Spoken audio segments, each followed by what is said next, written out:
South Korean Army soldiers patrol through the wire fences near the demilitarized zone between the two Koreas in Paju, South Korea. Tuesday, October 7, 2014. Warships from the rival Koreas exchanged warning shots Tuesday after a North Korean ship briefly violated the disputed Western Sea boundary, a South Korean defense official said.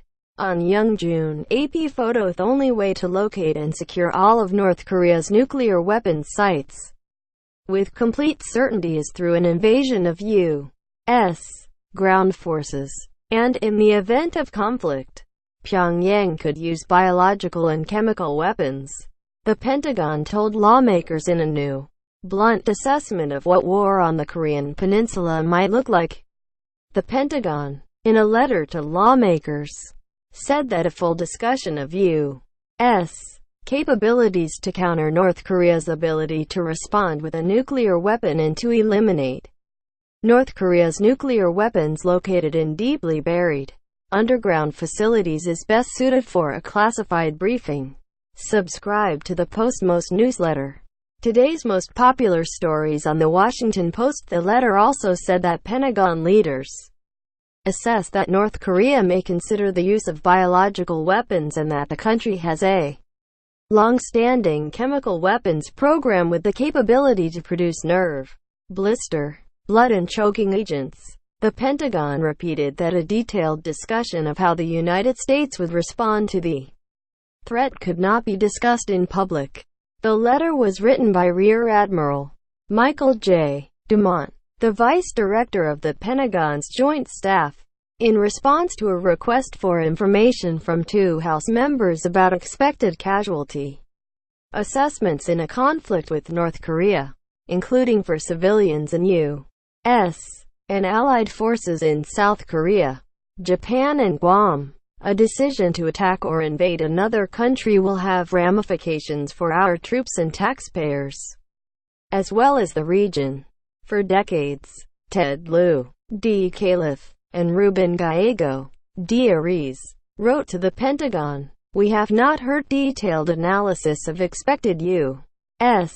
or allied force casualties, expected civilian casualties.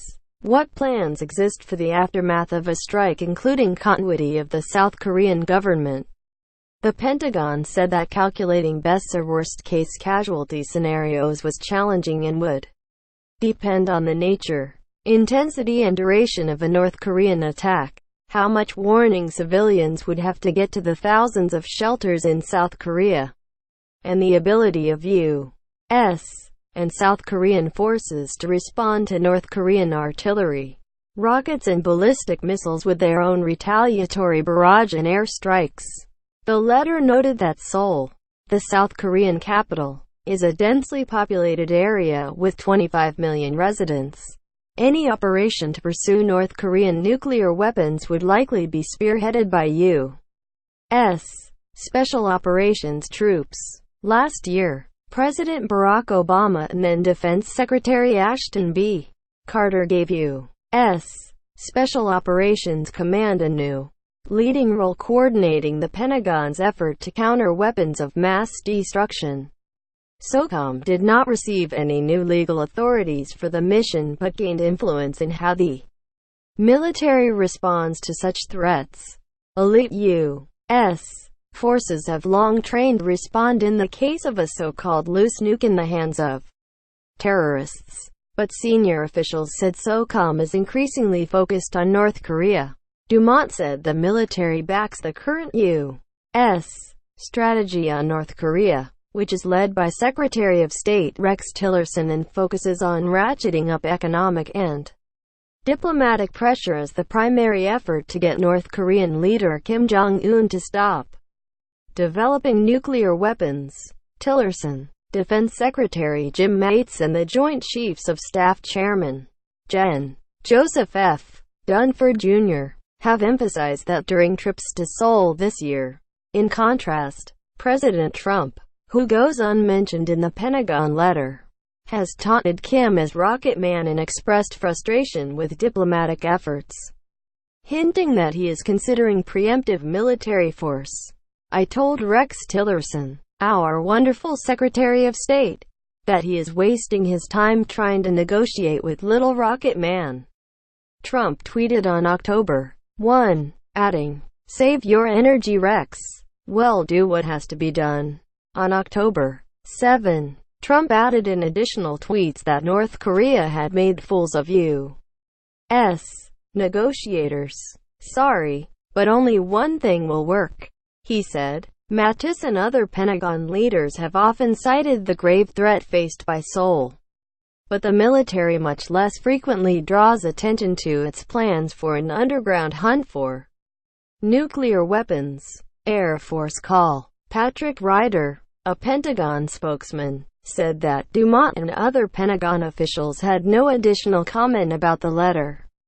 A senior U.S. military official in South Korea, speaking on the condition of anonymity to discuss ongoing operations, said that while the 500 U.S. troops in South Korea maintain a high degree of readiness, he has to believe that North Korea does not want a war, given all of the nations aligned against it.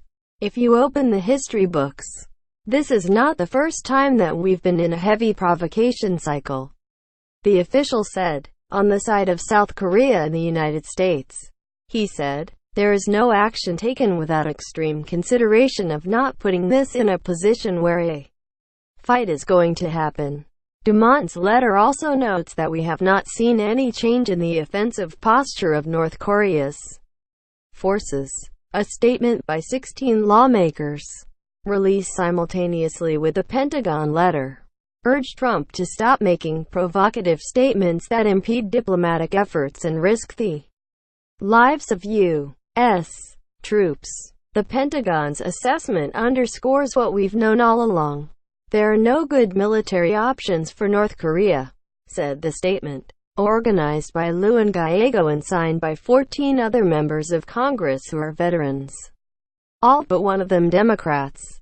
In a telephone interview, Liu said that the intent of asking the Pentagon for information was to spell out the cataclysmic consequences of war with North Korea and the aftermath. It's important for people to understand what a war with a nuclear power would look like, said Liu, citing estimates of 300,000 dead in the first few days alone. More than 100,000 Americans are potentially at risk.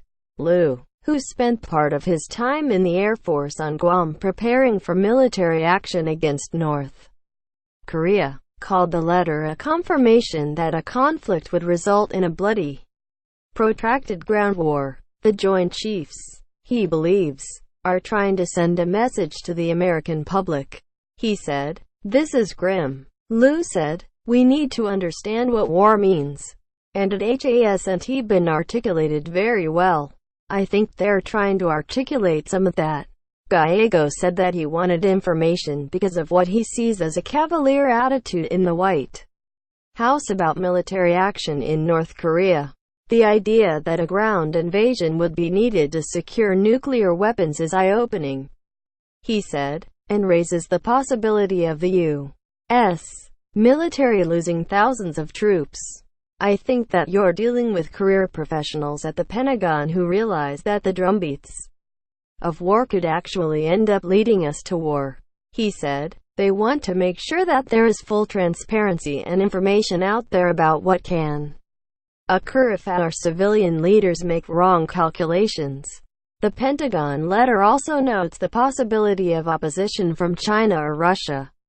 The Department of Defense maintains a set of up-to-date contingency plans to secure our vital national security interests, Dumont wrote. These plans account for a wide range of possibilities, including third-party intervention, and address how best to contain escalation. The letter says that both Russia or China may prefer to avoid conflict with the United States, or possibly cooperate with us.